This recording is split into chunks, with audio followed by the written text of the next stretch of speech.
नवरात्रि के दौरान माता दुर्गा के 9 स्वरूपों की पूजा की जाती है। शक्ति स्वरूपा देवी दुर्गा को प्रसन्न करने के लिए साल में 4 बार नवरात्रि पड़ती है, जिनमें एक बार शारदीय और एक बार चैत्र नवरात्रि। इसके अलावा 2 बार गुप्त नवरात्रि के दौरान भक्त माता की आराधना करते हैं। नवरात्रि में माता की पूजा अर्चना करने का विधान सदियों से चला आ रहा है। लेकिन क्या आप जानते हैं कि नवरात्रि की शुरुआत कब और कैसे हुई?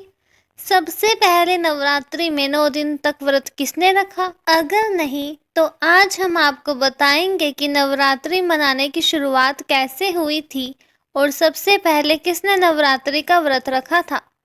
माँ दुर्गा स्वयं शक्ति स्वरूपा है और नवरात्रि में सभी भक्त आध्यात्मिक शक्ति, सुख, समृद्धि की कामना करने के लिए इनकी उपासना करते हैं और व्रत रखते हैं। जिस राजा के द्वारा नवरात्रि की शुरुआत हुई थी, उन्होंने भी देवी दुर्गा से आध्यात्मिक बल और विजय की कामना की थी। वाल्मीकि रामायण में उल्लेख मिलता है कि किष्किंधा के पास ऋष्यमुख पर्वत पर लंका की चढ़ाई करने से पहले प्रभु राम ने माता दुर्गा की उपासना की थी। ब्रह्मा जी ने भगवान राम को देवी दुर्गा के स्वरूप चंडी देवी की पूजा करने की सलाह दी और ब्रह्मा जी की सलाह पाकर भगवान राम ने प्रतिपदा तिथि से लेकर नवमी तिथि तक चंडी देवी की उपासना और पाठ किया था।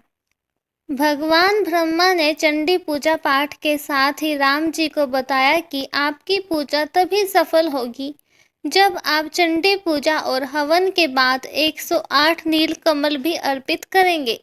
ये नील कमल दुर्लभ माने जाते हैं। राम जी ने अपनी सेना की मदद से ये 108 नील कमल ढूंढ लिए, लेकिन जब रावण को ये पता चला कि राम चंडी देवी की पूजा कर रहे हैं और नील कमल ढूंढ रहे हैं, तो उसने अपनी मायावी शक्ति से एक नील कमल गायब कर दिया।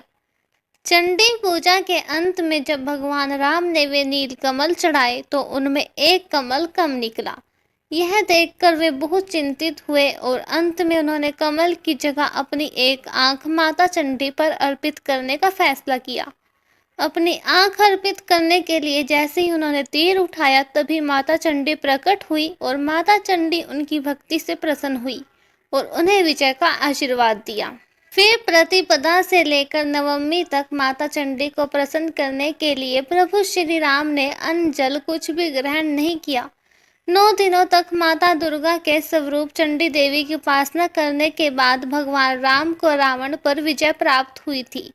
ऐसा माना जाता है कि तभी से नवरात्रि मनाने और 9 दिनों तक व्रत रखने की शुरुआत हुई थी। ऐसे में भगवान राम ही नवरात्रि के 9 दिनों तक व्रत रखने वाले पहले राजा और पहले मनुष्य थे। दोस्तों, ऐसी ही और जानकारी के लिए हमारे channel the quest of spirit से जुड़े रहिए। धन्यवाद।